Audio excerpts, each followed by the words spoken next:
September 15, 2020, Russia, Yaroslavl region, Rybinsk.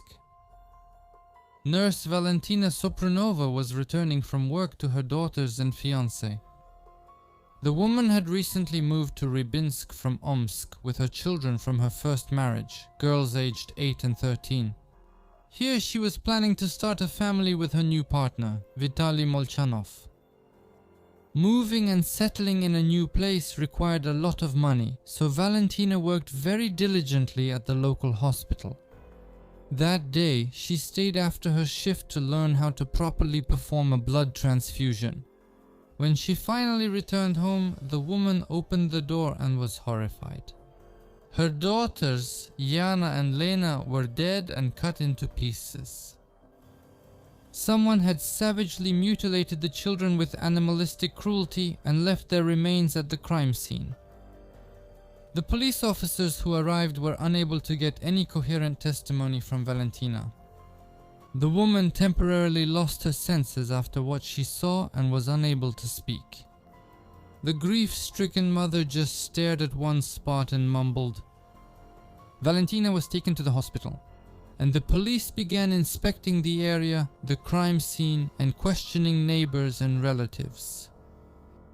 Valentina came to Rybinsk with her daughters recently. Before that, she lived in Omsk.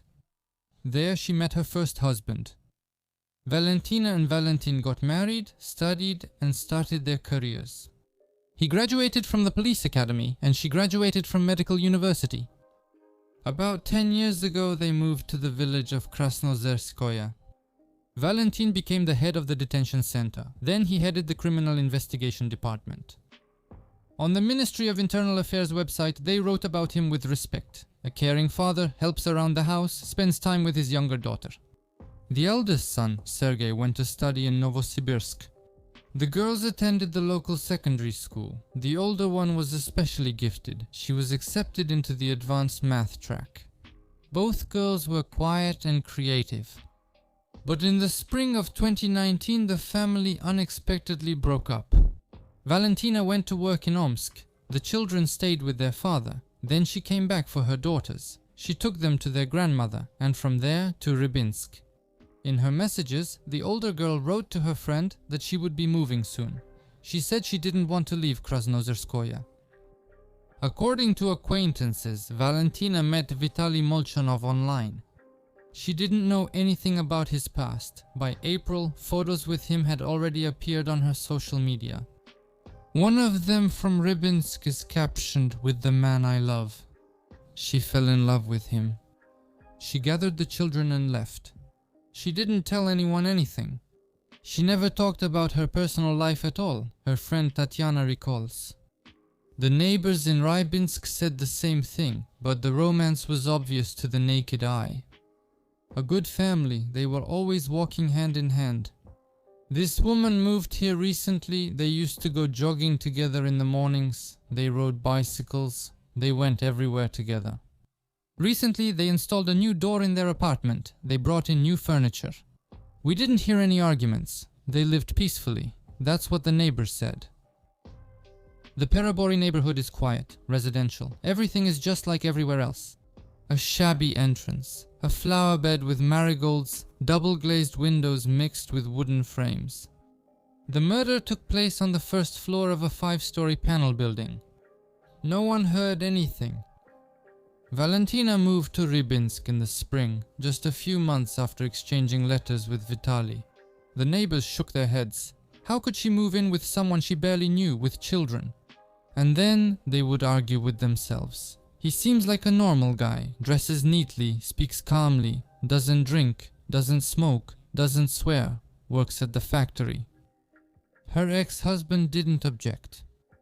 He knew about Valentina's suitor, his phone number, where he lived, and what he did. He was normal. He was a normal person. He greeted people. He was neat, very tidy. And at first everything really was like in a romantic TV series. The neighbors thought that newlyweds had moved in. At the end of summer, Valentina came to the principal of the local school. She asked to enroll her daughters. She lacked a residence registration but promised to handle the paperwork. She explained that she had recently moved with her children to be with the man she loved. On September 1st, the sisters started school. From the documents sent from Omsk, it was clear the girls were capable and diligent, always got top marks, always had their homework done and looked neat. The teachers spoke warmly about them. The children are a bit withdrawn, but that's normal after moving. The children are neat, tidy, and their homework is always done. In general, the teachers who worked in these classes speak very highly of the girls. The girls called Vitaly their stepfather or Uncle Vitaly. They never complained about him. At school, they said that they moved in with him because of their mother. When the teacher asked how they were living in Rybinsk, the older girl answered with an evasive smile, "It's cold here." The teacher joked that it's not any warmer in Omsk. But the girl didn't continue the conversation. On Tuesday morning, the teachers became worried. The older girl didn't come to classes during the morning session and the younger one during the afternoon session. They called their mother, but she didn't answer the phone. She was on duty at the hospital. In Rybinsk, Valentina got a job as a nurse in the medical ward, just 3 minutes walk from home. She worked diligently and got along well with the patients. She said that money was tight, with 2 daughters to take care of, and she was looking for a side job. That day, she stayed late on the ward. She left around 12:30. When she opened the apartment door, it was all over. The girls were dead and Vitaly was missing. The first thing they did was put the victim's stepfather on the wanted list. He was the one looking after the children while Valentina was at work. That's why he immediately became a suspect. At first, they decided it was all because of jealousy. They thought Vitaly lost his temper. Where did this Valentina go? Why is she staying late at work? But that theory didn't hold up to scrutiny. They had just started living together. Their eyes were shining with love, and there were no problems in their relationship. Besides, he knew where she worked, and he could easily find out why Valentina was late. And very quickly, a detail came to light that left no one in doubt about his involvement in the crime. It turned out that Vitaly Molchanov had served time for assaulting a minor. This made it possible to put forward another theory. Revenge on her ex? Not Valentina, but her husband. It sounds crazy, but there's some logic to it. Valentin isn't just an ex, he worked in law enforcement. He first led the detention center, then the criminal investigation department. The people he put away don't just disappear. They get out, and some remember names. And Vitaly has done time. Maybe he just wanted to make the law enforcement officer feel what helplessness is like an ordinary person. A father who can no longer do anything to protect his children. For several days, Rybinsk was on edge. Blocked streets, patrols on every corner, anxious posts on social media. People were afraid to let their children out of the house. The city was frozen in anticipation. The governor announced a reward of 500,000 rubles for help in capturing Molchanov. About 200 people were sent to search for him. The work went on without a break, with shifts following one after another. Operatives, dog handlers, and those who could track footprints in the wet ground were brought into the area. It started raining. The dogs couldn't pick up the scent. The group was searching through the summer cottage settlements, fields, and groves. The second team was working through people, acquaintances, family, co-workers. Everyone whom Molchanov had ever spoken to was called in for questioning. They reviewed all the footage from the nearby cameras. It turned out that on the day of the murders, around 6 in the morning, Vitaly left his house and headed to the police station. At that time it was closed. He waited by the door and then, apparently, changed his mind about turning himself in and went to the summer cottage settlement. A discarded phone put the police on his trail. They found it in the bushes, the screen was broken and the device was turned off. A few hours later, Vitaly himself was found nearby. He was lying in the tall grass at the edge of the garden community. He hid and made himself a place to lie down. He hid during the day and came out at night. When he saw people, he tried to crawl away, but he didn't make it. There was no resistance. They just picked him up from the grass. And he started talking right away. He confessed. He answered questions calmly, as if he wasn't talking about 2 dead girls, but about a bag forgotten at a bus stop. He said that Valentina called from work and said she would be late. She asked him to put the girls to bed earlier. He decided to pass the time, to have a drink. And then he murdered the girls. He said, "There's just one problem, of course. Go to bed early. It's only 8 o'clock over there." He had another bottle, well, around 10 o'clock. So, the long investigation only began with this arrest. When Molchanova was shown in handcuffs on the news, one of the viewers was chilled with horror. On the screen was a face she had already seen. In the photos in their correspondence 5 years ago. She didn't believe it right away. She checked old messages on the dating site. It was him. Everything matched. At that time, Vitaly was still in prison. But he didn't mention it in his profile. Only good photos, friendly phrases, and the mask of a normal man. Molchanov was hunting even before he was released. He was attentive and polite, even caring. He wrote good morning and good night every day. He asked how the day went. He sent photos. Now it's clear they were old. He gave compliments, listened attentively, paid attention to details. And then he started asking questions about the children. He asked about their health as if he cared. Then he started dropping hints. Too personal, creepy. The girl started to feel uncomfortable and she cut off the conversation. Back then I just thought, well, an unpleasant guy. And now I realize how close it all was. How close we came to disaster. That's what she told reporters. But Valentina didn't foresee the disaster. Because of this, a real harassment campaign started against her. Her sister Natalia addressed journalists with a statement. "My family and I are constantly receiving insults. People are writing to both Valentina and me. I used to reply to these messages before, but now I don't write anything. My mother-in-law was forced to file a complaint with the prosecutor's office. The case is ongoing now. I can only say one thing. She's having a hard time now. I won't say anything else about it." The residents of the building where the tragedy happened started protesting against the spontaneous memorial at the entrance. They contacted the media and posted on local social media, expressing outrage that mourning flowers were being brought to their doorstep. Well, why bring it to this entrance? And those funeral flowers too, red carnations. Imagine being one of the building's residents. They come home from work with groceries with their kids, and at the entrance there's a wall of mourning, like you're entering the afterlife. Wake up, this is the entrance of a residential apartment building, and the residents of the building have already been through enough. And then there's this memorial. In the entrance of a residential apartment building, there are candles and carnations, those toys lying in the dirt, all wet. This needs to stop. Now they'll bring things from the whole neighborhood. Who's going to clean all this up? This is a building where people still live. Wake up. Well, at least make that memorial near the community center, although the best solution is to light a candle in the church, or maybe not even go there. The girls don't need any of this anymore, and the residents of the building don't need it either. It's only needed by those who want to boost their own ego over someone else's grief. Toys are for living children. Flowers are for living women. That's how the residents reacted.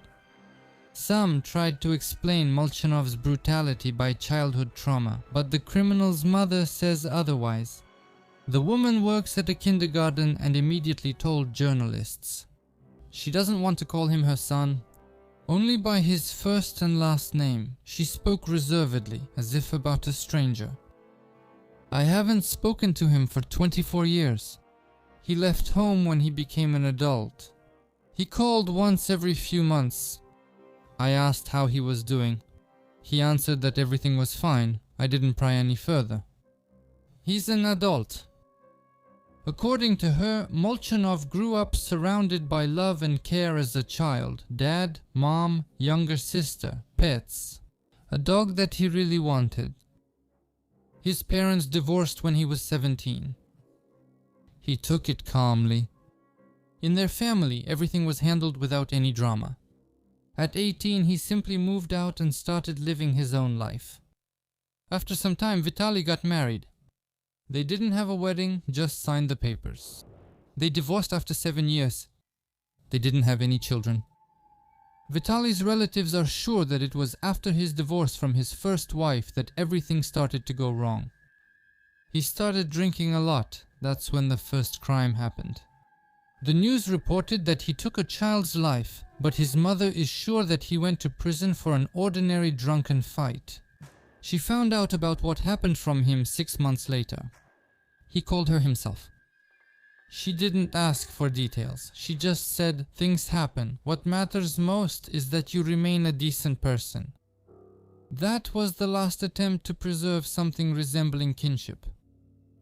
After getting out of prison, Molchanov met Valentina. As we already know, the woman moved in with him along with her daughters. Molchanov's mother was in shock. I told her, "Do you know who he is? Do you really think this is a reasonable decision? To bring your children to him?" If I were her, I wouldn't have gone. The prosecutor's office will later state that Molchanov was not placed under supervision after his release. Those responsible for negligence will be punished, but the fact remains. There was no supervision over him. He was free.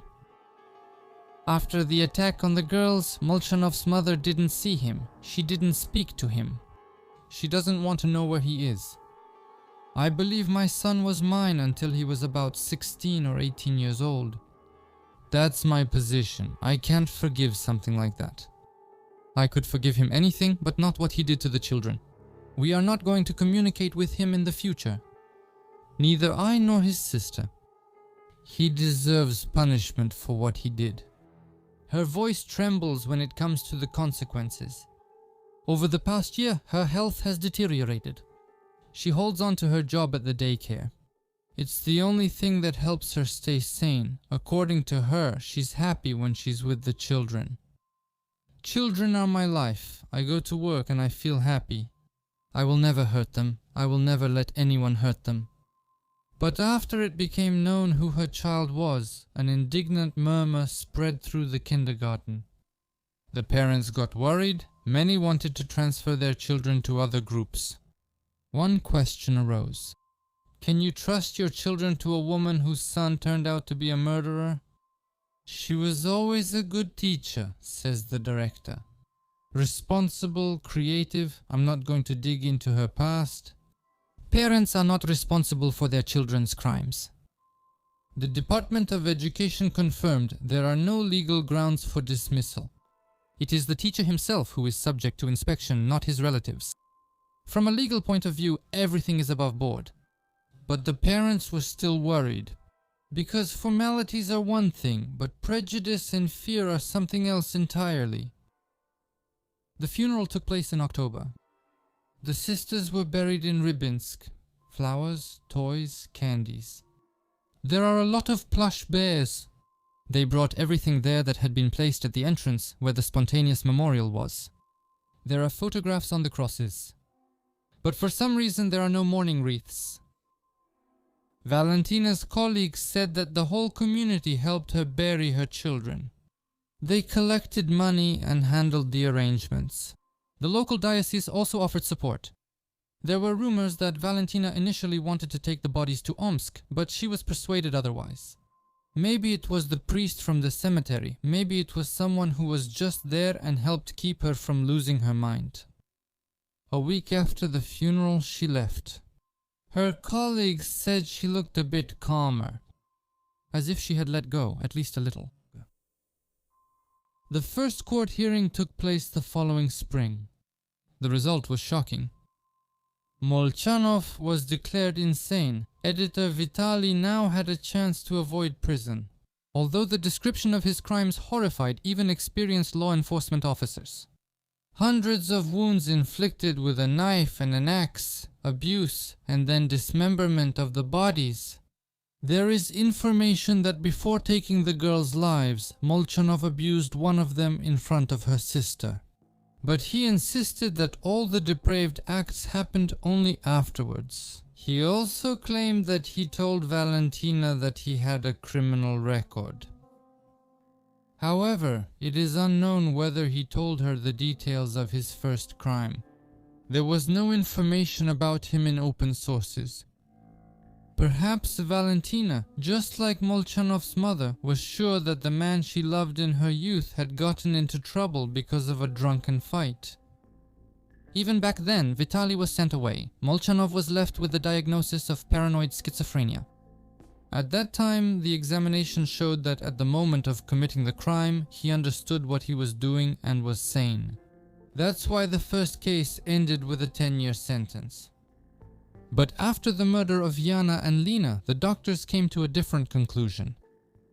The examination showed that Molchanov does not realize and did not realize the danger of his actions. He cannot participate in the trial on his own. His legal representative is his sister. The issue of compulsory treatment is being considered, said Molchanov's lawyer, Oleg Budnik. As for the parents of the murdered girls, they are, of course, in shock. The family, of course, has filed several civil lawsuits for many millions of rubles. But they have reviewed the results of the examination. They agree with it. The defendant's sister was withdrawn at the hearings and did not give any comments. According to Molchanov's relatives, the investigator asked that someone from the family become Vitaly's representative. His sister decided to take on this role so as not to put the already fragile health of their elderly parents at risk. Soon, the father of the late Yana and Lena was able to secure a new hearing. The main issue is the appointment of a repeat psychiatric evaluation. The girls' parents believed that Molchanov was pretending to be insane. The prosecution supported the motions. Molchanov's lawyer was against it and insisted that the court accept the previous conclusion. I believe that he is insane, according to his delusional beliefs. The motive for the crime is very strange. He says something, but it's all very strange. Despite objections, the court ordered a new evaluation at the psychiatric hospital in St. Petersburg. The examination lasted almost half a year, and once again Molchanov was found insane. Then, in the courtroom, the prosecutor requested that the evaluation be conducted once again. On the third attempt, they got the desired verdict. At the time of the crime, Molchanov was aware of his actions and was subject to criminal punishment. The case was returned to the prosecutor's office to prepare an indictment. In 2022, when the criminal was finally charged, the statute of limitations on one of the charges had already expired. Desecration of the bodies of the deceased. Molchanov said he insisted that all the lewd acts were only with the dead girls, and therefore now he could only be tried for taking their lives. In his final statement, he asked not to be given a life sentence and tried to convince the court that he was not a danger to society and that he attacked the girls not out of malice. It was all because of a mental illness. I understand everything perfectly. I had a relationship with Valentina and I want her to understand what happened. That's what I will prove in the appellate court, said Molchanov. There was no violence against the person. There was murder and abuse of the dead body. That's no longer a person but a dead body. It wasn't true that I abused them. They, the murdered sisters, had done nothing. From the very beginning, since 2002, I had thoughts that there was a purpose, that I needed to commit a murder. But I didn't want to take the lives of these particular girls, or any girls at all. My previous crime involved adult victims. And they didn't find any attraction to children in me, the doctors didn't confirm it. It wasn't like I was specifically looking for such victims or planning something. This is what they accuse me of, that I got out in 2019 and immediately planned this situation. That's very illogical and very complicated. He stated this in court. On December 28, 2022, Vitaly Molchanov was sentenced. None of his relatives were in the courtroom. His mother had long since disowned him. His sister stopped attending the hearings. The first appointed lawyer, Oleg Budnik, eventually refused to take the case, and the second kept his distance, didn't say a word, and didn't approach the defendant. Molchanov paced around the cage, slouching and avoiding eye contact. When the judge entered, he froze. There wasn't a trace of doubt on his face, as if he believed he hadn't done anything wrong. Although the forensic examination determined that he inflicted more than 100 wounds with a knife and an axe on each of the girls. First, he dealt with the older one. He taped her mouth shut so that no one would hear anything. And he took the younger girl outside. Then, together with her, they went to their mother to bring her some warm clothes. He bought the girl some sweets. And when they returned home, he attacked her and did to her everything he had done to her older sister. At the trial, Molchanov insisted that he hadn't touched them while they were alive. Only afterwards. Only when they were dead. And that was all he cared about. Not life, not suffering. Only that boundary he considered important.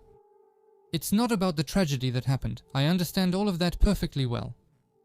The thing is, I had a relationship with Valentina, and it's important to me that she understands exactly what I did. So, it's clear exactly what I did. I will state this in the appeal. You will be able to see everything. Molchanov said confidently from the defendant's bench. I think it's important for the girl's mother. It's one thing to just take a life, but it's another thing to take a life and desecrate it. I think that's a big difference. Acts of violence were committed against the dead, the bodies. If it's against a person who is conscious and aware, that's one situation. It's a different matter when it's against a dead body. No one believed anymore that Molchanov was seized by a sudden bout of insanity. It turned out that before the attack, he took away Yana and Lena's cell phones so they couldn't call their mother. That means he planned to attack them. Only at this hearing were the details of his first crime made public. In the courtroom, a report about Molchanov's criminal past was read aloud. In 2010, the Chkalovsky court of Yekaterinburg had already sentenced him to 11 years for abuse and killing, unlawful deprivation of liberty, and abuse of the bodies of the deceased. That crime almost mirrored what happened in Rybinsk. Again, 2 women, but adults this time. He tied them up, assaulted them, took the life of one. The second managed to survive. Molchanov was drunk. He didn't keep an eye on them. The girl only needed a few minutes to free herself and escape. After that, he was imprisoned but then released, and he went down the same path again. Only this time he targeted children. Their mother had no legal way to find out the details of his previous conviction. Perhaps if this information had been made public right away, the tragedy could have been avoided. The court sentenced Molchanov to life imprisonment and ordered him to pay the girl's parents 12 million rubles. By the way, the 500,000 reward announced by the governor for catching the criminal was never claimed by anyone. Molchanov immediately started filing appeals but achieved nothing. The court upheld the life sentence. He never paid compensation to the parents. His relatives cut all ties with him and continued to live a quiet life in Yaroslavl. The local diocese allocated money for a monument for the girl's grave. Their parents live in Omsk and only come to Rybinsk to visit their daughters at the cemetery. The apartment where the tragedy happened stood empty for a long time. Bills piled up in the mailbox. Then the property went to the bank. Unable to sell it for a while, they offered it at a bargain price. Then a realtor bought the apartment. Nearly all the furniture was removed to avoid any reminders. New tenants moved in, a young couple with children. After the verdict for Molchanov, people remembered this story and started harassing Valentina again. Especially the other mothers. As if she herself had put the knife to her children's throats. As if she was supposed to foresee everything that neither the neighbors, nor the school, nor the local police officer, nor the police could foresee. This stream of accusations is not about her. This is a reflection of the situation where women are forced to be not just a parent, but an entire system. A teacher, a local police officer, a doctor, Child Protective Services, and the Ministry of Internal Affairs, all in one person. And the government, meanwhile, is somewhere out of the picture. As long as nothing has happened, when something happens, the parents are blamed. If a child gets sick, it's the mother's fault. She didn't watch over them. If they're doing poorly in school, it means the parents didn't work with them. If a child goes missing, it's blamed on not watching them closely enough. If a criminal attacks, the victim is blamed. Parents, and especially mothers when they raise children alone, are the last ones left to take the blame when everything else fails. And society also harasses them. At the same time, the government, Child Protective Services, and all the institutions, of course, are never to blame. Although, supposedly, the government is supposed to guarantee everyone's physical safety. Not just the obedient or convenient ones. They can basically handle it themselves, actually. But even the most helpless, the most naive, and the most foolish, including their children. And just think how much is being done for your own safety. It's just a pity that when it really comes down to safety, first of all, it turns out that it's not really there. And secondly, that all those who did so much for your own safety, well, it turns out that they bear no responsibility for it. If a person with a criminal record is released, if he hides his past, if no one is monitoring him, if he gets close to children again, this is not a woman's failure, this is a failure of the system. So probably the registries don't work, there's no supervision, no restrictions, no bans, no accountability. And instead, the usual, it's her own fault. Because she's vulnerable, and because it's easier to kick someone who's already down than to question those who were supposed to protect her. At the same time, again, how many things are banned under the slogan of "for your own safety"? But when it comes to a real need for safety, it turns out that your safety was never the point, it was just an excuse, a pretext. The mother will be forgotten, and the girls will be forgotten, while the predators will go out hunting again because no one is stopping them. But let's try to describe the personality of Vitaly Molchanov. This is a person with severe and chronic mental and personality disorders, combining the traits of a sexual predator, a sadist, and a repeat offender. His story is not about a sudden breakdown, but about a slowly growing, systematic, conscious inner horror that was hidden for a long time behind the mask of a normal man. From the very beginning, he demonstrated manipulative behavior, knew how to appear polite and caring, gained trust, and actively sought contact with women and children even while in prison, presenting himself as someone ready for a family. He was extremely methodical, wrote every day, asked about the children, and tried to get closer. This behavior is not accidental, it indicates a predatory hunting strategy. It's not an impulse, not a coincidence, but a calculated path toward the victim. He committed his first crime against 2 women. The way he persistently and obsessively said that he violated them after they were already dead may indicate that, in his worldview, the person disappears with life and only an object remains.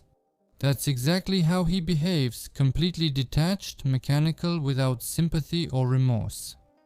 He did not hide the fact that he had been experiencing obsessive thoughts about taking lives since 2002. So, the fantasies and urges developed over the years, fueled by loneliness, alcohol, a lack of emotional connection with people, and destructive experiences after the divorce. Before that, he was still able to blend in socially, appeared calm, worked, and did not arouse suspicion.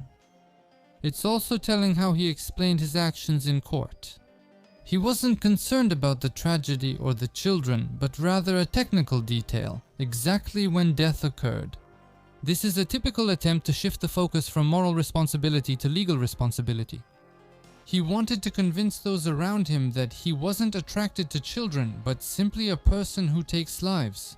This is emotional dullness, bordering on absolute psychological alienation from the feelings and suffering of others. As for possible psychiatric and personality disorders, it's paranoid schizophrenia. It has been officially diagnosed. Previously, he was found sane, but after the second crime, the examinations gave different results. This indicates that the illness can have a hidden course with episodes of exacerbation.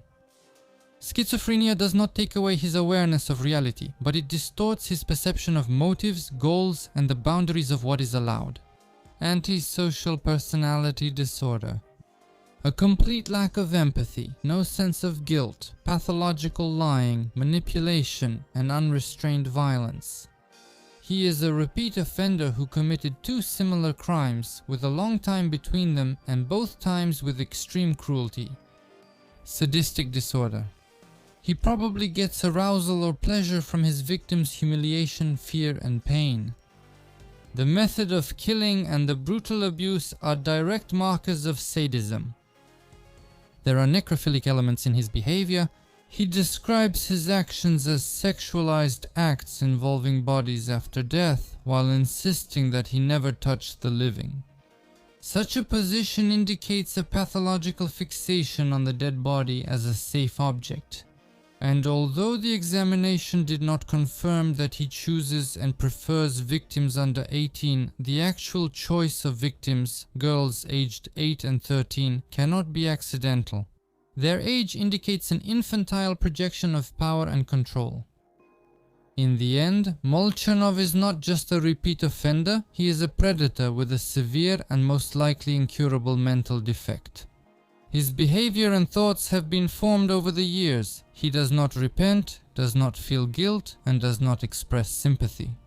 He talked about the details, but not about the pain. He was concerned about the wording, but not about the suffering of the girls. He is dangerous before, during, and after the crime.